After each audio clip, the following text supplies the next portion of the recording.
Hindi na madaanan ng mga motorista ang Alicaucao Overflow Bridge matapos na umapaw ang tubig sa ilog ng Cagayan dahil sa malakas na buhos ng ulan bunsod ng bagyong Goring.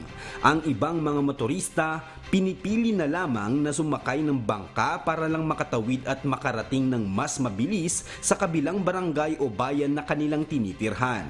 Umiikot at dumadaan naman sa Negilian Bridge ang ibang mga residente na mas malayo kung ikukumpara sa pagsakay ng bangka. Kaugnay nito, naglabas na kahapon August 28 ng Executive Order ang bayan ng Benito Soliben at Cauayan City na nagdedeklara ng suspensyon ng klase ngayong araw sa lahat ng antas ng pribado at pampublikong paaralan upang bigyang daan ang pagsasaayos ng mga nasirang silid-aralan at masiguro ang kaligtasan ng mga mag-aaral. Samantala, as of 9 p.m. kahapon, nananatiling sarado ang mga gate ng Magat Dam at hindi pa rin ito nagpapakawala ng tubig. Diyos ang aming sandigan, serbisyo publiko ang aming pinahahalagahan.